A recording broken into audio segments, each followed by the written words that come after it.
رفیقان ملت عزیزان گرامی، السلام علیکم ورحمۃ اللہ وبرکاتہ۔ الحمد للہ رب العالمین، والصلاة والسلام علی اشرف الانبیاء والمرسلین وعلی آلہ واصحابہ اجمعین، اما بعد فاعوذ باللہ من الشیطان الرجیم، بسم اللہ الرحمن الرحیم۔ وقرن في بيوتكن ولا تبرجن تبرج الجاهلية الأولى وأقمنا الصلاة وآتينا الزكاة وأطعنا الله ورسوله آمنت بالله صدق الله مولانا العظيم وبلغنا رسوله النبي الأمين المختار الحليم الرؤوف الرحيم ونحن على ذلك لمن الشاهدين والشاكرين والحمد لله رب العالمين۔ نہایتی ادب و احترام کے ساتھ بارگاہ رسالت مآب صلی اللہ تبارک و تعالی علیہ وسلم میں درود و سلام کا نذران محبت پیش کریں۔ جی لگا کر کے درود پاک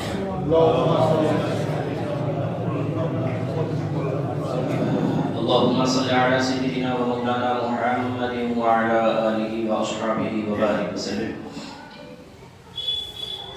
صلاة وسلاما عليك يا سيدي يا حبيبي يا رسول الله صلی اللہ تعالی علیہ وسلم۔ عزیزان ملت اسلامیہ، اللہ تبارک و تعالی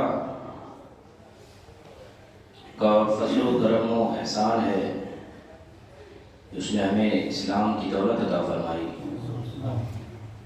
اور پھر تاجدار کائنات صلی اللہ تبارک و تعالی علیہ وسلم کی 63 سالہ مبارک زندگی کا ایک ایک گوشہ، اب کی پاک سیرت کا ایک ایک لمحہ، ایک ایک وقت آج 1400 سال کے بعد بھی اللہ کے فضل و کرم سے محفوظ و معمول ہے۔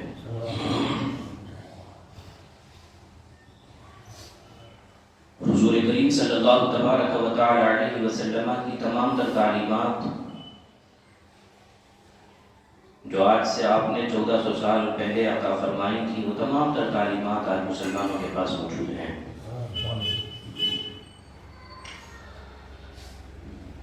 اس لیے یہ صرف اسلام کی خصوصیت اسپیشلٹی ہے۔ اسلام اپنے ماننے والوں کو ہر موڑ پر، ہر راہ پر، ہر قدم پر مدد فرماتا ہوا نظر آتا ہے۔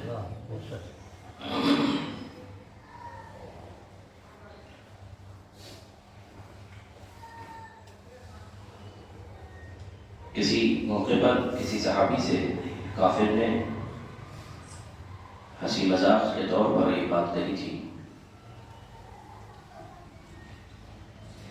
کہ یہ باتیں تمہارے اسلام کے اندر ہیں۔ ان صحابی نے فخریہ طور پر کہا تھا کہ اللہ کا شکر ہے کہ اللہ کے رسول صلی اللہ علیہ وسلم نے ہمیں پیشاب کرنے کا طریقہ بھی عطا فرمایا ہے۔ اس پر میری ایک دو تقریریں بھی ہوئی ہیں کہ جو اسلامی طور طریقہ ہے استنجا خانے میں جانے کا، استنجا وغیرہ کرنے کا، آج باقاعدہ سائنس یہ بات مان چکی ہے کہ وہی طریقہ انسان کی صحت کے لیے فائدہ مند ہے۔ چاہے وہ پیشاب کھڑے ہو کر کے کرنے کا معاملہ ہو یا بیٹھ کر کرنے کا معاملہ ہو،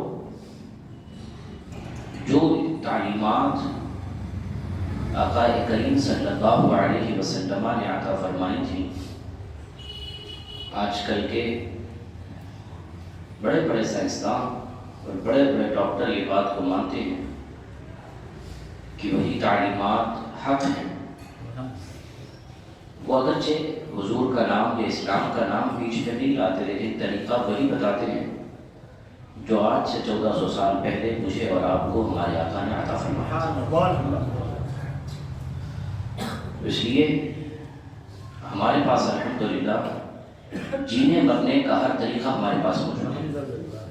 مر جائیں ہم، اس کا بھی طور طریقے ہمارے پاس، لیکن انسان مر جائے تو کرنا کیا ہے اس کے ساتھ؟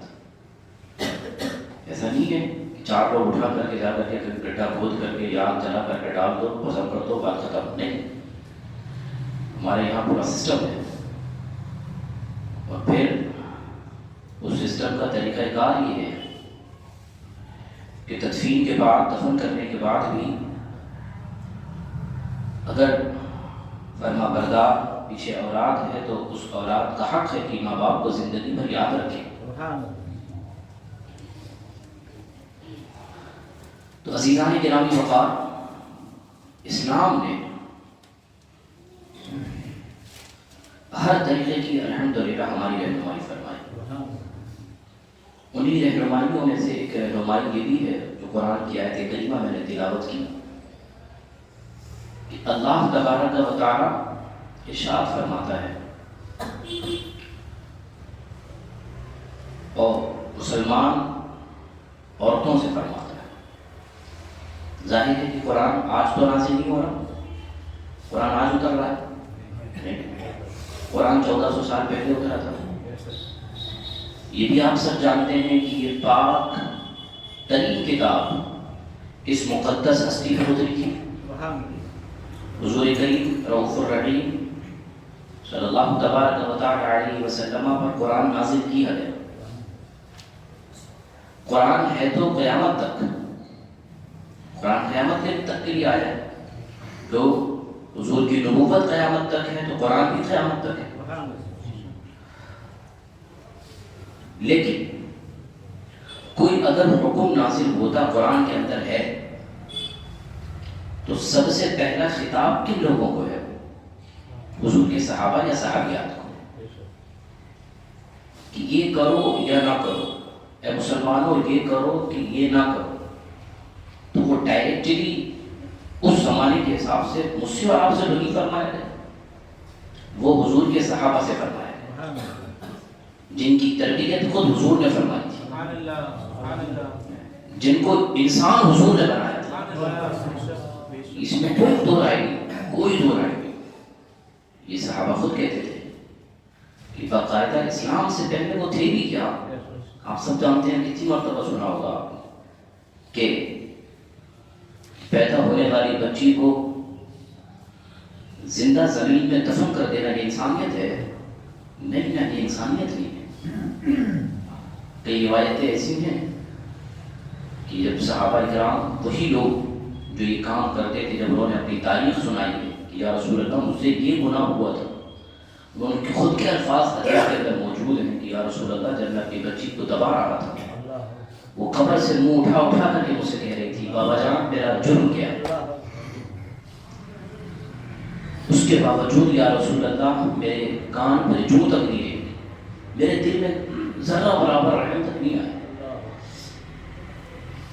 کئی روایتیں ایسی ہیں کہ باقاعدہ جب حضور یہ سب باتیں سنتے تھے تو حضور کی آنکھوں مبارک سے آنسو جاری ہوتے. اور ایک روایت میں یہاں تک ہے کہ اتنے روئے حضور کہ حضور کی داڑھی شریف اور پھر جو حضور صلی اللہ علیہ وسلم چادر شریف رکھا کرتے تھے وہ پوری چادر بھیگ گئی.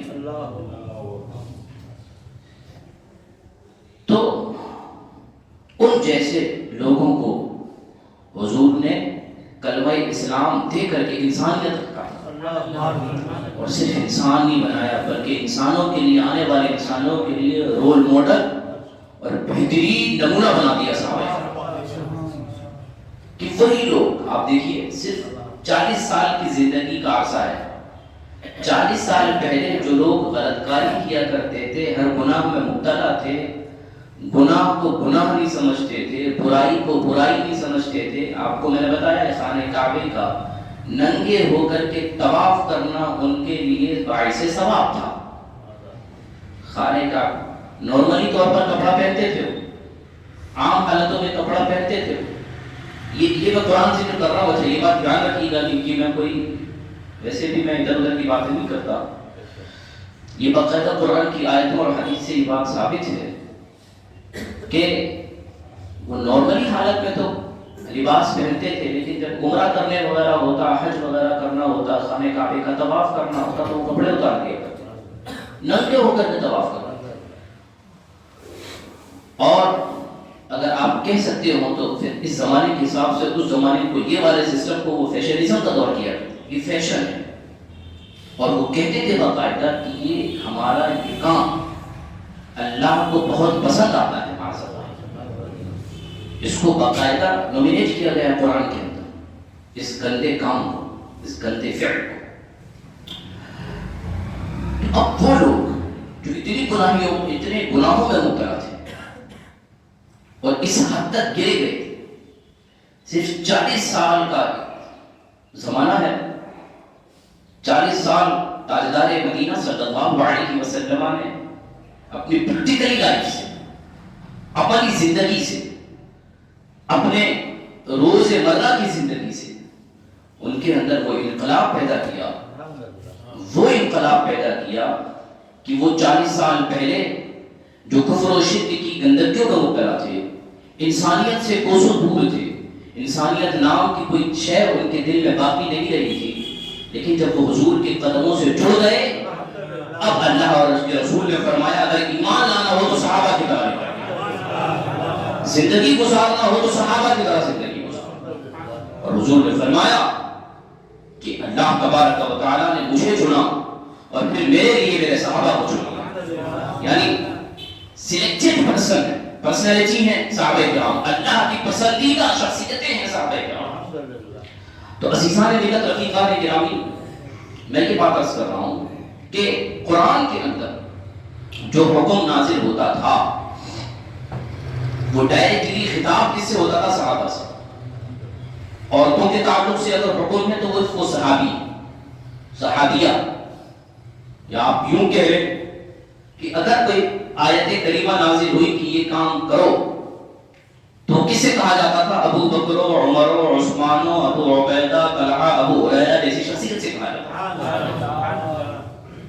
اور اگر کوئی عورتوں کے لیے حکم نازل ہوتا تو پھر اس میں کبھی سیدہ خدیجہ ہوا کرتی، کبھی سیدہ عائشہ ہوا کرتی، کبھی سیدہ حفصہ ہوا کرتی، اور خاص کہیں کہیں پر تو باقاعدہ قرآن نے ڈائریکٹ اہل بیت اطہار یعنی حضور کے گھر والے، جس میں حضرت عائشہ بھی آتی ہیں، امہات المومنین بھی آتی ہیں، سیدہ کائنات بھی آ کرتی ہیں، تو ڈائریکٹ ان سے خطاب فرمایا کہ آج تک ایسا کرتی آ رہی تھی تو آگے ایسا کرنا ہے۔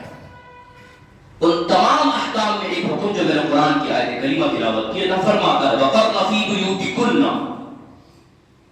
اے مسلمان کی عورتوں اپنے گھروں میں رہو، گھروں کے اندر رہو۔ میں نے پوری اتنی لمبی گفتگو جو کی ہے اس لیے تاکہ آپ کے ذہن شریف میں بات بٹھا سکوں گی۔ یہ حکم جو ہے کہ اے مسلمان کی عورتوں اپنے گھروں میں رہو، ہمارے لیے تو ہے ہی ہے، لیکن سب سے پہلا خطاب کس سے ہے؟ یہ سیدہ عائشہ سے، سیدہ خدیجہ سے، سیدہ ام المؤمنین سیدہ حفصہ سے، سیدہ زینب بنت جحش سے، سیدہ کائنات سیدہ فاطمہ الزہرا سے، یا اس زمانے کی جو مبارک عورتیں تھیں ان سے فرمایا جا رہا ہے۔ کیا فرما رہا اللہ؟ اپنے گھروں کے اندر رہو، اپنے گھروں کے اندر رہو، وَلَا تَبَرَّجْنَ تَبَرُّجَ الْجَاهِلِيَّةِ الْأُولَىٰ، اور زمانے جاہلیت کی طرح اپنی زیب و زینت کو، اپنے جو ہے خوبصورتی کو لوگوں کے سامنے ظاہر نہ کرو، اور کرو کیا؟ وَأَقِمْنَ الصَّلَاةَ، نماز کی ادائیگی کرو، وَآتِينَ الزَّكَاةَ، زکوٰۃ کی ادائیگی کرو، وَأَطِعْنَ اللَّهَ وَرَسُولَهُ، اللہ اور اس کے رسول کی اطاعت و فرما برداری کرو، اور اگر یہ تمام کام کر لیتی ہو تم تو پھر اللہ اور اس کے رسول نے گارنٹی دی ہے کہ جنت تمہاری منتظر ہے۔ رفیقان ملت، عزیزان کرام، قرآن نے یہ اسلوب دیا ہے، قرآن نے زندگی گزارنے کے طور طریقے ہمیں عطا فرمائے ہیں، اسلام نے ہمیں یہ ہمارے گھروں کی عورتوں کے مبارک زندگی کس طریقے سے ہوگی، یہ تمام تر احکامات، یہ تمام تر مسائل کا اللہ تبارک و تعالیٰ اور اس کے رسول صلی اللہ تبارک و تعالیٰ علیہ وسلم نے ذکر خیر فرمایا ہے۔ تو عزیزان گرامی، اس لیے لڑکی جو ہوتی ہے، لڑکیاں پیدا ہوتی ہیں لیے رحمت اور جنت بن کر آتی ہے. جب پیدا ہوئی تو باقاعدہ حضور نے فرمایا کہ بیٹی جنت ہے، بیٹی رحمت ہے. اور باقاعدہ حضور کی ایک حدیث ہے کہ جس کی 2 بیٹیاں ہوں اور ان کی اچھے سے پرورش کرے. اچھے سے پرورش کرنے کا معنی دین کے حساب سے اچھے سے پرورش کرنے کا اور کوئی معنی نہیں. یعنی آپ کتنی بھی اچھی تربیت کر لو لیکن اگر اس کے اندر دینداری نہ ہو اس کو اچھی تربیت نہیں کہا جاتا. اچھی تربیت کا میننگ کیا ہوتی ہے، مطلب اور معنی کیا ہے کہ بچی دیندار ہونا چاہیے. تو اللہ کے رسول نے فرمایا کہ جو جس کی 2 بچیاں ان کی اچھے سے تربیت کرے، وقت آنے پر شادی کرے، تو حضور فرماتے ہیں قیامت کے دن وہ جنت میں میرے ساتھ ایسے ہوگا. باقاعدہ حضور نے اشارہ فرمایا، اپنی دونوں انگلیاں اٹھائیں اور فرمایا کہ جس طریقے سے پہلی جو کلمہ شہادت والی انگلی ہے وہ اور اس کی پیچھ والی انگلی جس طریقے سے ملی ہوئی ہے، باقاعدہ قیامت کے دن جنت میں میرے ساتھ اس طریقے سے ہوگا. اور پھر حضور فرمایا، پھر صحابہ کرام یا صحابیات نے ہمارے لیے کتنی آسانی فرمائی. سیدہ عائشہ کھڑی ہو گئی، یا رسول اللہ علیہ السلام جس کی ایک بیٹی ہو وہ، یہ تو آپ نے 2 بیٹیوں کے لیے کہہ دیا کہ ایسے جس کی ایک ہی بیٹی ہو. حضور فرماتے اس کے لیے بھی یہی حکم ہوگا. ایک اور صحابیہ کھڑی ہوئی، یا رسول اللہ علیہ السلام جس کو اللہ نے بیٹی ہی نہ دی ہو تو. حضور مسکرا کر کے ارشاد فرماتے ہیں کہ اے میری صحابیہ، اگر اللہ نے بیٹی جیسی نعمت عظمی سے نہیں نوازا، بیٹی جیسی رحمت سے نہیں نوازا اور اللہ کے انعام پر وہ صابر اور شاکر رہا وہ بندہ، تو پھر اللہ کے رسول فرماتے ہیں کہ اس کے لیے بھی حکم ہے، قیامت کے دن باقاعدہ وہ میرے ساتھ جنت میں. اور ایک حدیث میں یہ بھی فرمایا حضور نے کہ اگر ماں باپ گنہگار ہیں اور ماں باپ کو اللہ کی طرف سے حکم ہو گیا کہ ان کو گھسیٹ کر جہنم میں لے جاؤ ماں باپ کو، تو باقاعدہ حضور فرماتے ہیں جب جہنم کی طرف وہ ماں باپ جاتے ہوں گے، بیٹیوں کو پتہ لگے گا کہ آج میرے ماں باپ کے بارے میں فیصلہ یہ ہوا ہے کہ جہنم چلے، تو جو الفاظ ہیں حضور کے وہ مفہوم حدیث جو ہے وہ کہ باقاعدہ جہنم اور اپنے ماں باپ کے درمیان کھڑی ہو جائیں گی بچی، روک بن جائے گی، سدن کے الفاظ کہ وہ باقاعدہ دیوار بن جائے گی اپنے ماں باپ اور جہنم کے بیچ. فرشتے اپنے رب کی بارگاہ میں عرض کریں گے باری تعالیٰ معاملہ ایسا ہے، تو پوچھا جائے گا ان سے کیا بات ہے، تو وہ عرض کرے گی کہ اگر ماں باپ کو بھی جہنم میں ڈالنا ہے تو ہمیں بھی ان کے ساتھ جہنم میں، ہمارا بھی فیصلہ ان کے ساتھ جہنم کا والا کر دیا جائے.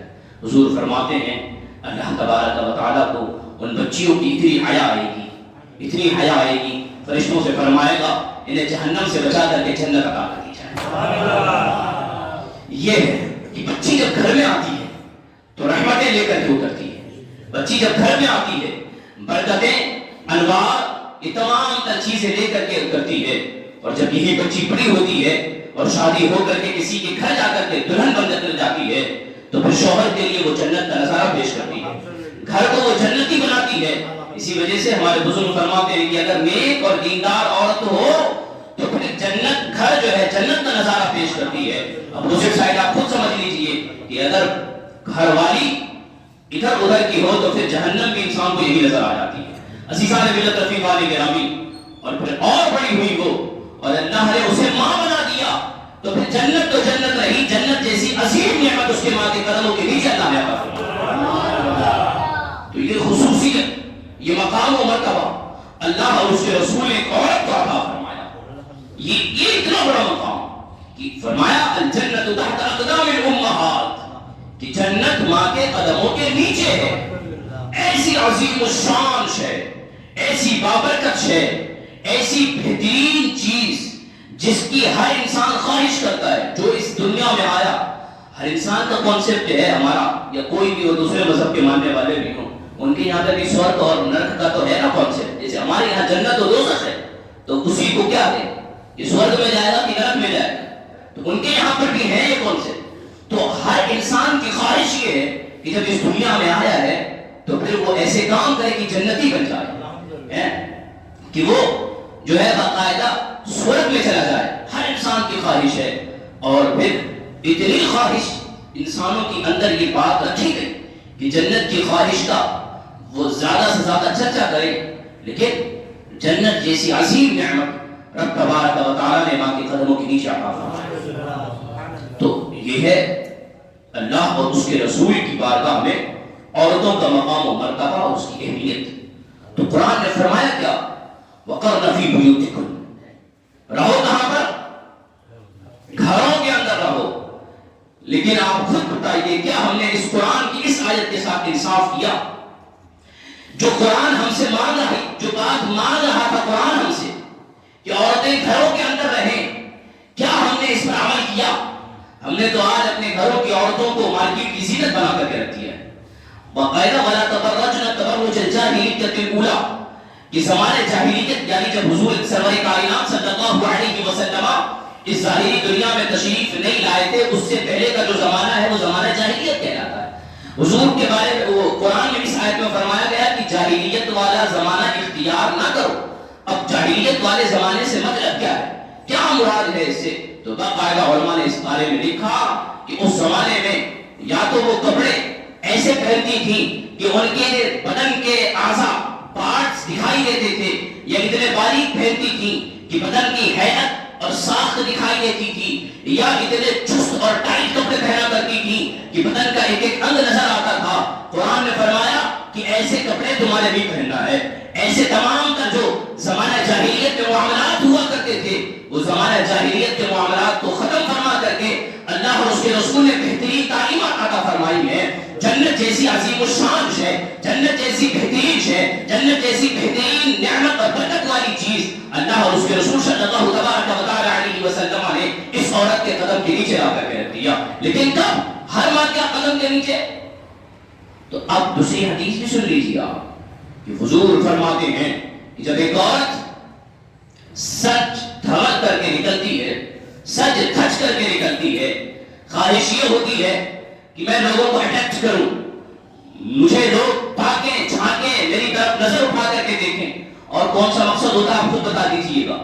اگر اس کے علاوہ کوئی مقصد ہو تو آپ مجھے بتائیے گا، اس کے علاوہ کوئی اور مقصد نہیں ہوتا تھا۔ بہت صاف ستھری بات عرض کرنا، عورتوں کو سجنے دھجنے کے علاوہ جو یہ سجتی ہیں اور نکل کر کے اپنی زیب و زینت کی نمائش کرتی ہیں، اس میں صرف ایک یہ ہوتا ہے کہ لوگ دیکھیں کہ آپ فلانے کپڑے فلانے ٹائم فلانے کپڑے پہنی تھی، آج نئے کپڑے پہن کے آئے، فلانے ٹائم فلانے پالش لگائی تھی، آج تو نئی پالش ہے، فلانے ٹائم مہندی لگائی تھی، آج فلانے ٹائم نہیں لگائی تھی، آج لگا کر کے آئی۔ یہ ساری باتیں تو حضور فرماتے اس تعلق سے کہ اگر اس طریقے سے عورت نکلتی ہے تو حضور فرماتے ہیں کہ شیطان اسے گھور گھور کر کے دیکھتا ہے، شیطان گھور گھور کر کے دیکھتا ہے۔ اور پھر دوسری حدیث میں فرمایا تاجدار کائنات صلی اللہ تبارک و تعالی علیہ وسلم نے کہ جب اللہ نے مجھے شب معراج عطا فرمائی، معراج عطا فرمائی اور جنت و دوزخ عرش و کرسی لامکان کی سیر کو حضور گئے، حضور فرماتے ہیں جنت کا تذکرہ کیا۔ جب حضور نے جنت کے اندر کے معاملات کا تذکرہ فرمایا، پھر آقا فرماتے ہیں کہ جب جہنم کے پاس سے گزرا نا میں، جب میں نے جھانک کر کے دیکھا تو اس میں زیادہ تر عورتیں نظر آئیں، اپنی امت کی عورتیں نظر آئیں۔ صحابہ نے ہاتھ جوڑ کر کے عرض کیا تھا یا رسول اللہ علیہ السلام وجہ کیا ہے کہ جہنم کے اندر زیادہ عورتیں؟ حضور فرماتے ہیں کچھ عورتیں تو میں نے اس حال میں دیکھی کہ الٹی لٹکائی ہوئی، الٹا انہیں لٹکایا گیا ہے اور بھیجا جو ہے اس آگ سے کھول رہا ہے اور ایک ایک بال چمڑی سے نکل نکل کر کے جہنم میں گر رہا ہے۔ صحابہ نے عرض کی تھی، حضور نے فرمایا کہ دنیا میں وہ پردہ نہیں کیا کرتی تھی۔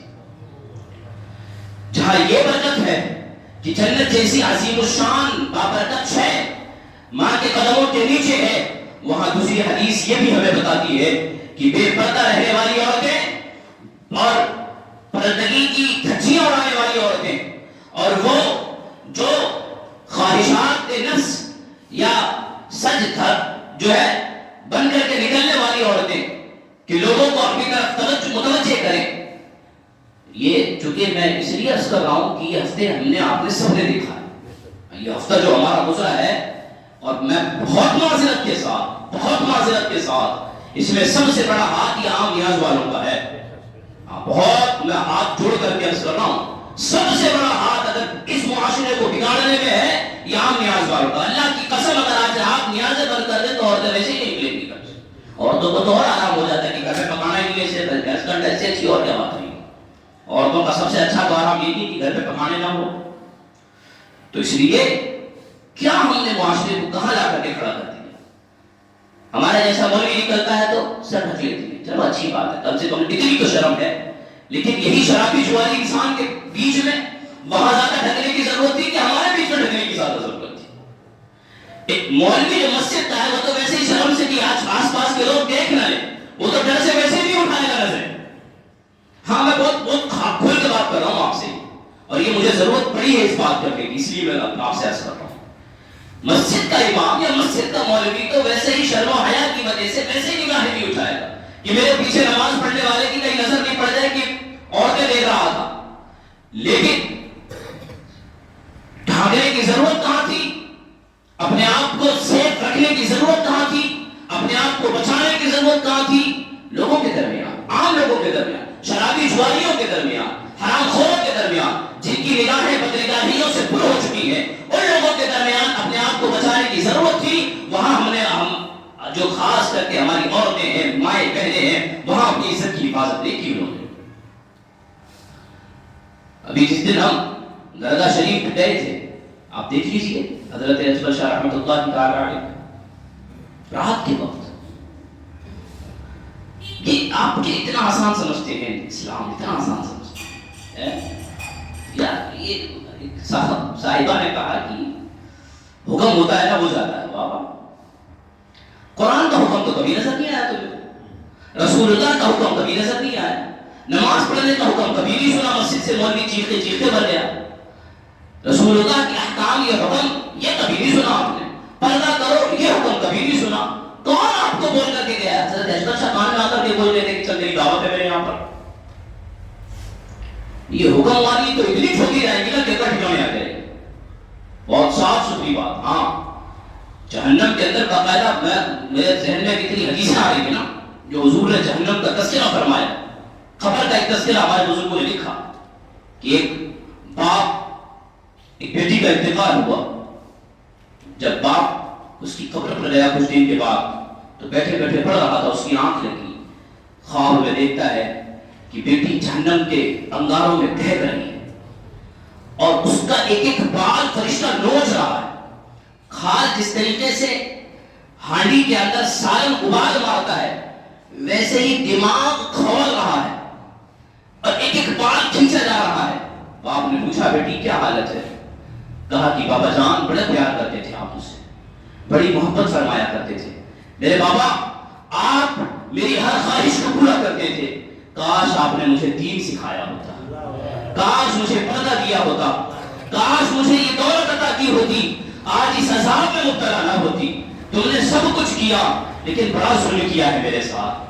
اور پھر ایک حدیث، یہ بڑی تفصیلی گفتگو ہے، یہ تو میں نے صرف ایک بات عرض کی ہے، وقت نہیں ہے میرے پاس، اس لیے پھر ایک حدیث یہاں پر بھی ہے کہ ایک عورت کی وجہ سے 4 لوگ جہنم میں جائیں گے.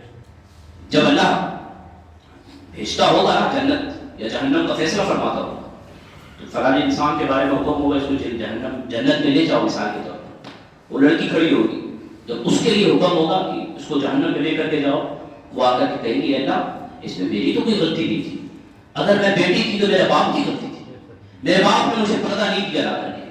اللہ فرمائے گا اسے بھی جنت میں. پھر جب وہ پڑھنے لگیں گے پھر وہ بیٹی رکے گی، اے اللہ اس میں میری تو کوئی غلطی نہیں تھی، میں ایک عورت تھی، میں بیوی تھی، میرے شوہر نے کبھی یہ توفیق نہیں دی مجھے. اللہ فرمائے گا شوہر کو بھی لے کر کے. پھر وہ کھڑی ہوگی، اے اللہ میری تو کوئی غلطی نہیں تھی، میرا بھائی تھا، جوان تھا، سمجھدار تھا، سب کچھ تھا اس کے پاس، اس نے کبھی لا کر کے نہیں دیا. اللہ فرمائے گا اسے بھی لے کر کے. ایسی عورتوں کے ساتھ اللہ ایک ایک عورت کے ساتھ اس طریقے کے معاملات. ہاں اتنا آسان نہیں، یہ بات دھیان رکھیے گا، اتنا آسان نہیں ہے. نیازوں کے اندر جو چمکھٹے لگتے ہیں نا ہمارے یہاں پر، یہ اللہ معاف کرے نا. آپ کوئی بتا دیجیے، آپ مجھے یہ بتا دیجیے کہ پردگی کا اہتمام کس طریقے سے کر سکتی ہے ماں؟ کون سا طریقہ ہے کہ گھر سے چلو نقاب بھی پہن کر کے گئی، باقاعدہ پردہ دیکھنے گھر سے نکل کر کے، جب جگہ پر بیٹھ رہی ہیں روڈوں پر کھانے کے لیے، اس وقت کون سے پردے کا اہتمام کریں گی وہ عورتیں؟ آپ کوئی طریقہ بتا دیجیے. تو اس لیے باقاعدہ دین اور اسلام کے احکامات کی دھجیاں نہ اڑاؤ.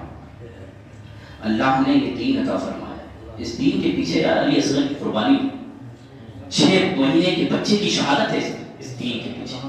اس دین کے پیچھے امام حسین کا پورا خاندان لگا ہوا ہے. اتنی بھی قدر نہیں کر سکے ہم اس دین کی, اس اسلام کی اتنی بھی قدر نہیں کر سکے. سیدہ زینب کی بے پردگیاں ہیں اس اسلام کے پیچھے, وہاں چادریں چھینی گئی تھی, وہ تمام تر قربانیاں ہیں اسلام کے پیچھے, اس دین کے پیچھے. باقاعدہ اس دین کے پیچھے صحابہ کو 2 ٹکڑے کر دیے گئے, ایک پیر ایک گھوڑے کی طرف, ایک پیر دوسرے گھوڑے کی طرف, گھوڑوں کو دوڑا دیا گیا ہے, بیچ سے چیر دیا گیا ہے صحابہ کرام کو. یہ قربانیاں اس اسلام کے پیچھے, اس دین کے پیچھے. بلال حبشی کے واقعات آپ نہیں سنتے ہیں, صہیب رومی کے واقعات نہیں سنتے ہیں.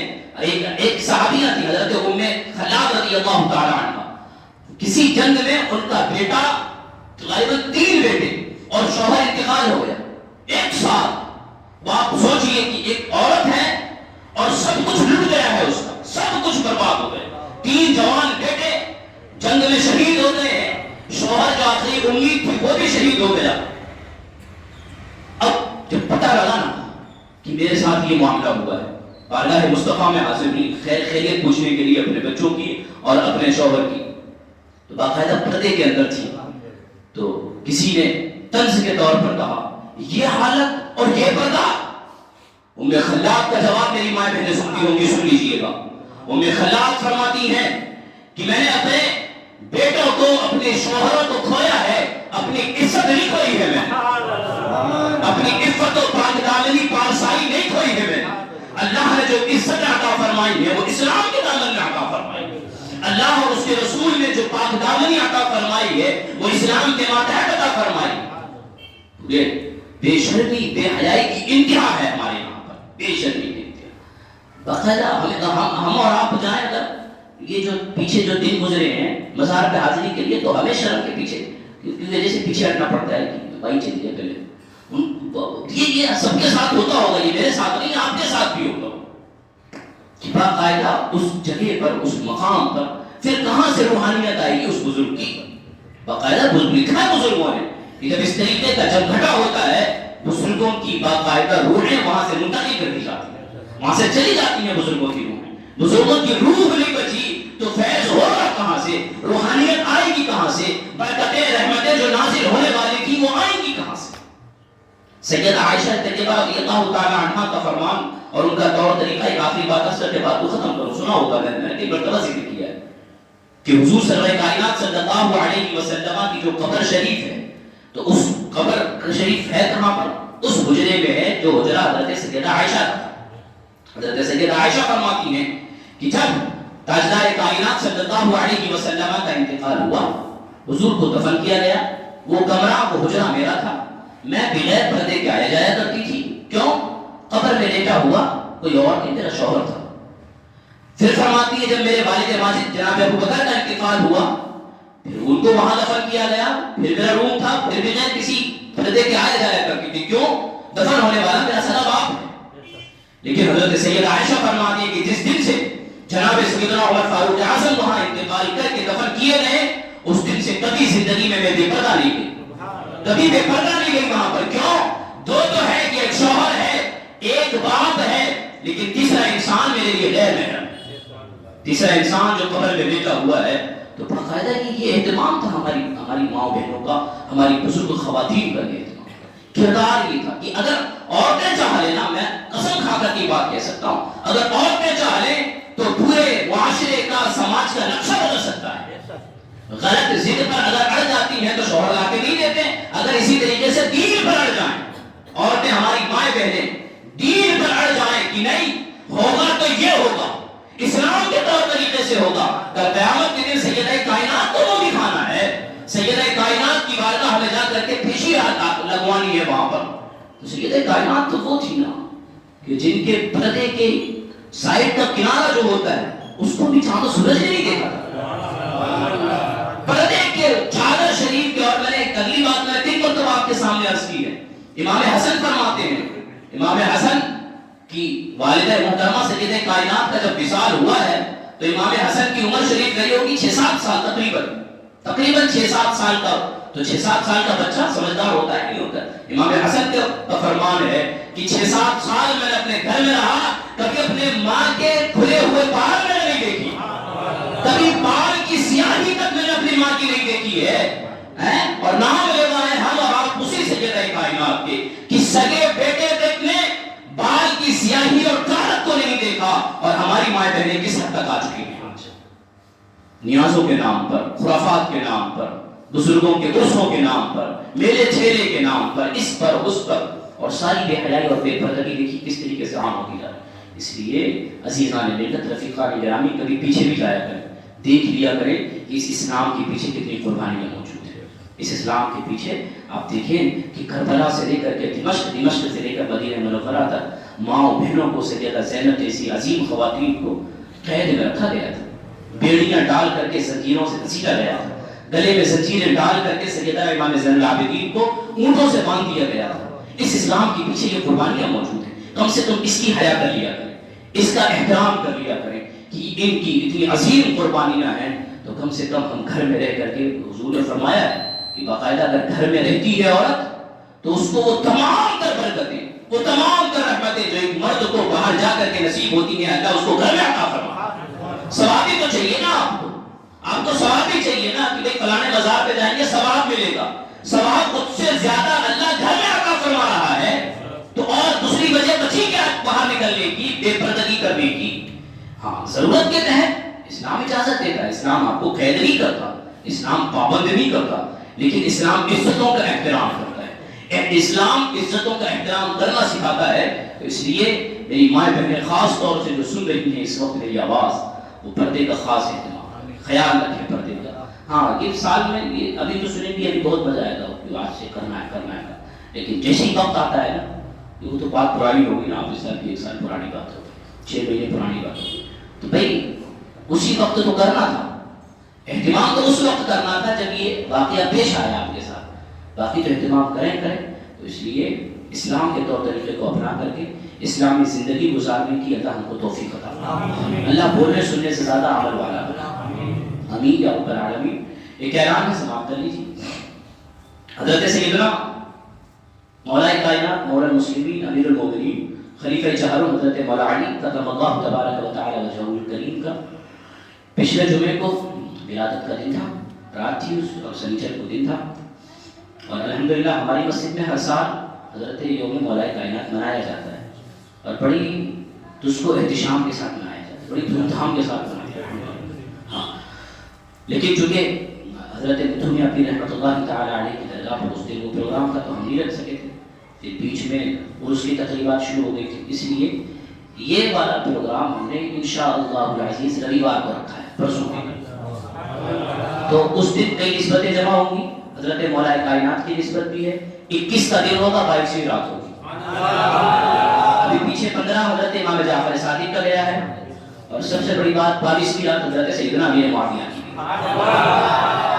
الحمدللہ ہم یہ لوگ ہم صاف کرنے والے، صاف ماننے والے ہم لوگ، نہ ادھر ہے نہ ادھر ہے، ہم بیچ والے ہیں، اور بیچ والے ہی جنت میں جائیں گے انشاءاللہ۔